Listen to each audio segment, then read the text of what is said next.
Hello friends, नमस्ते। मैं हूं महमूद अहमद मंसूरी और आप देख रहे हैं आपका अपना चैनल पायोनियर इंग्लिश क्लासेस। दोस्तों, आज हम स्टडी करेंगे क्लास 12 जनरल इंग्लिश के lesson 2 A friend who came from the sky, एक दोस्त जो आकाश से आया। दोस्तों, इससे पहले वाले वीडियो में मैंने समरी को हिंदी में एक्सप्लेन कर दिया है। अब हम क्वेश्चन आंसर देखेंगे। आपका पहला क्वेश्चन है, काफ़ी बार पूछा गया है। What was mini doing in the balcony? What was mini doing? Mini क्या कर रही थी? इन द बालकनी, बालकनी में। मिनी बालकनी में क्या कर रही थी? तो in the balcony mini was watching the children. Watch का मतलब गौर से देखना। In the balcony mini was watching the children, balcony में मिनी बच्चों को गौर से देख रही थी। दे were playing in the garden, और वो गार्डन में खेल रहे थे। तो इस तरह से पूरा बालकनी में मिनी बच्चों को गौर से देख रही थी और बच्चे जो है वो गार्डन में खेल रहे थे। Second question, what disability did Mini have या शी हैव? डिसेबिलिटी यानी विकलांगता। What disability did Mini have? Mini को क्या विकलांगता थी? तो she was a spastic child. Spastic ऐसे बच्चों को कहा जाता है जिनका जन्म से ही अपने हाथ और पैरों पर नियंत्रण नहीं रहता है। तो she was a spastic child, वो एक विकलांग बच्ची थी, पक्षाघात से पीड़ित। सी हैड नो कंट्रोल, उसका कोई नियंत्रण नहीं था। Over her hands and legs, over यानी के ऊपर, हैंड्स एंड लेग्स हाथों पर और पैरों पर, फ्रॉम बर्थ या सिंस बर्थ जन्म से ही।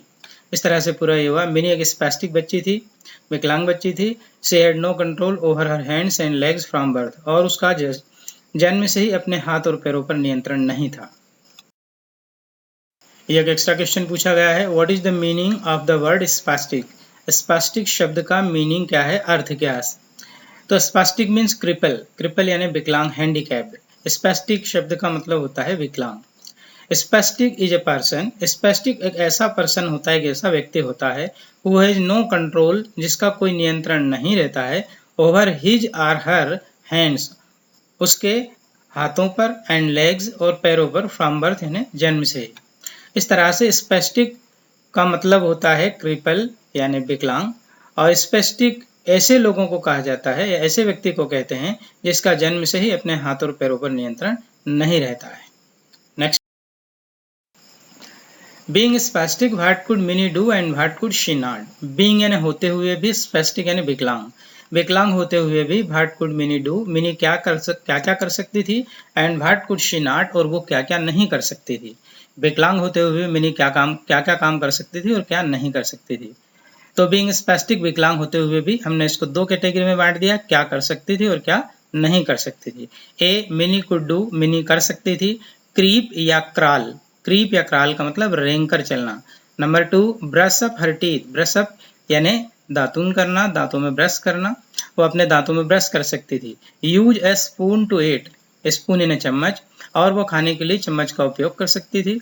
Move her wheel chair, move यानी चलाना या सरकाना, व्हील चेयर यानी विकलांगों वाली कुर्सी, और वो अपनी व्हील चेयर को घुमा भी सकती थी, चला फिरा भी सकती थी। Mini could not do, B section, Mini could not do, Mini नहीं कर सकती थी वॉक यानी पैदल चलना। और number 2, button up her shirt, button up यानी बटन लगाना, हर शर्ट यानी अपने शर्ट के, और वो अपने शर्ट के बटन नहीं लगा सकती थी।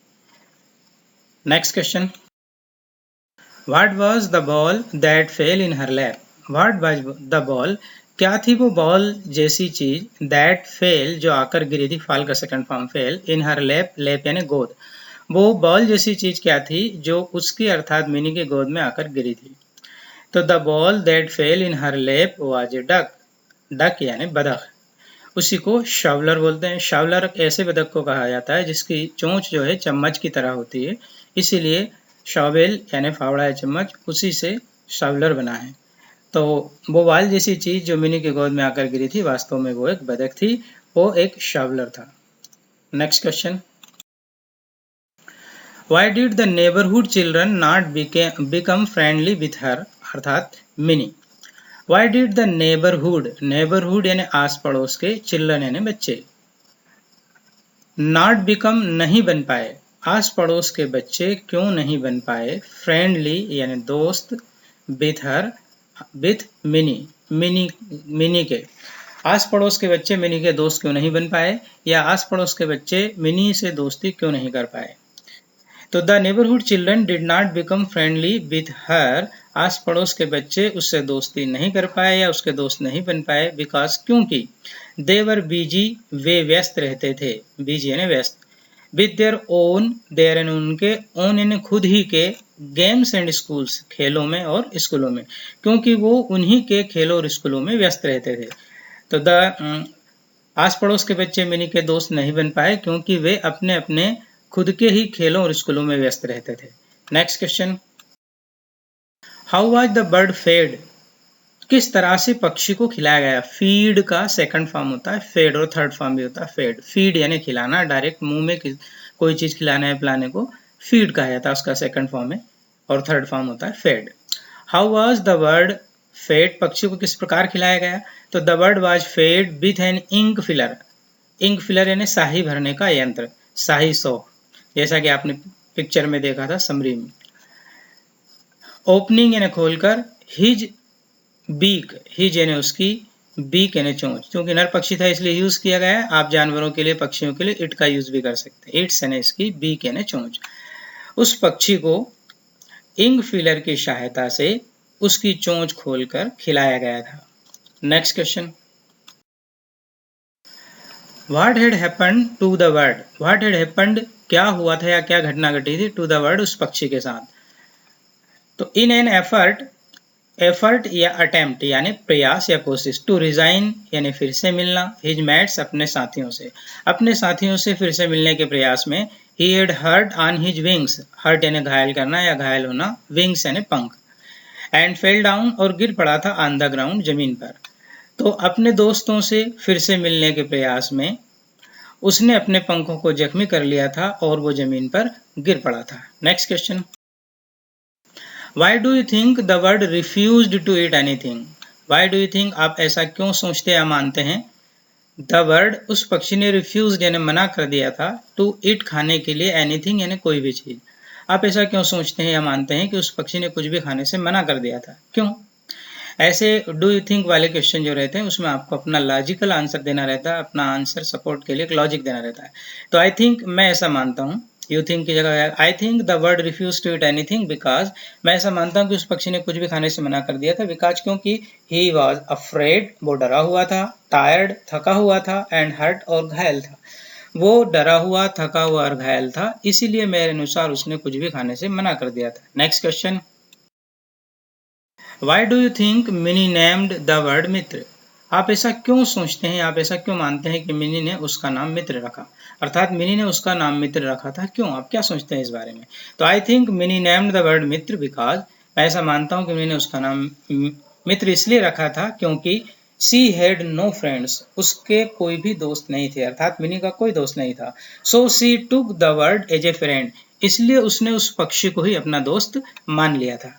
Next question, describe the duck's farewell, describe यानी वर्णन कीजिए, डक्स यानी बदक के, फेयरवेल यानी विदाई का, लॉन्ग आंसर में पूछते हैं इसको। द डक वॉज टेक, पूरा क्वेश्चन हो गया आपका, बदख की विदाई का वर्णन कीजिए, फेयरवेल यानी विदाई। तो the duck was taken to a nearby lake, nearby नजदीक वाली, लेक यानी झील या तालाब, by Mini her father and the children, उस बदक को पास वाली झील के वहां पर ले जाया गया, उसके पिता, उसके दो बच्चे और मिनी के द्वारा। They lifted the duck carefully from Mini's lap and released him into the water, carefully यानी सावधानी पूर्वक, लिफ्टेड यानी उठाया, रिलीज्ड यानी मुक्त छोड़ दिया।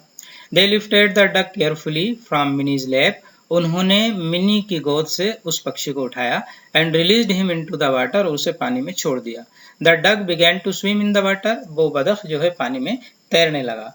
The children watched him for a long time, watch यानी गौर से देखना, स्टैंडिंग यानी खड़े होकर, देर यानी वहीं पर, बच्चे उसे वहीं पर गौर से खड़े होकर देखते रहे लंबे समय तक, अर्थात बच्चे उसे बहुत देर तक वहीं पर खड़े होकर गौर से देखते रहे। Until it went out of sight, यदि ये जोड़ना चाहें तो जोड़ सकते हैं, ऑप्शनल है। Until यानी जब तक कि नहीं, go out of sight यानी आंखों से ओझल हो जाना, went out of sight यानी आंखों से ओझल हो गया, जब तक कि वो आंखों से ओझल नहीं हो गया तब तक सारे बच्चे उससे वहीं पर खड़े होकर गौर से देखते रहे। बढ़ते हैं अगले क्वेश्चन की ओर। Last question, who do you think the story is about, who do you think, क्या सोचते हो आप? कौन के? द स्टोरीज अबाउट यानी बारे में। क्या सोचते हैं आप, यह कहानी कौन के बारे में? मिनी और द डक, मिनी के बारे में या उस बतख के बारे में? वाई और क्यों? इस तरह से पूरा क्वेश्चन हुआ। लॉन्ग आंसर में पूछते हैं, क्या सोचते हैं आप, क्या मानते हैं कि यह कहानी मिनी के बारे में है या उस बतख के बारे में, और वाई क्यों? तो आई think the story is about mini, मैं ऐसा मानता हूँ कि यह कहानी मिनी के बारे में, एंड हर डिसएबिलिटी, और उसकी विकलांगता के बारे में। मैं ऐसा मानता हूँ कि यह कहानी मिनी और उसकी विकलांगता के बारे में है। The duck is only symbolic here, बदख तो यहाँ केवल एक मात्र संकेत के रूप में है। सिम्बॉलिक या हिंट यानी संकेत या प्रतीक के रूप में। It is based on the problems of the handicapped people, handicapped यानी विकलांग, बेस्ड यानी आधारित है, ये विकलांग लोगों की समस्याओं पर आधारित है।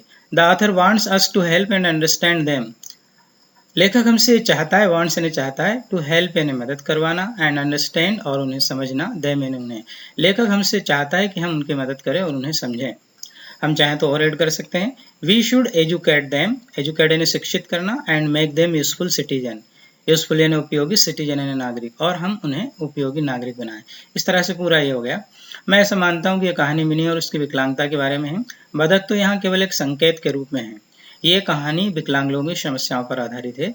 लेखक हमसे ये चाहता है कि हम इन लोगों की मदद करें और इन्हें समझें, और हमें इन्हें शिक्षित करना चाहिए और उपयोगी नागरिक बनाना चाहिए। दोस्तों, उम्मीद है आपको वीडियो पसंद आया होगा। यदि प्लीज़ वीडियो आपको पसंद आए तो लाइक करें, शेयर करें और सब्सक्राइब करें। मिलते हैं फिर एक नए वीडियो में, तब तक के लिए जय हिंद, जय भारत।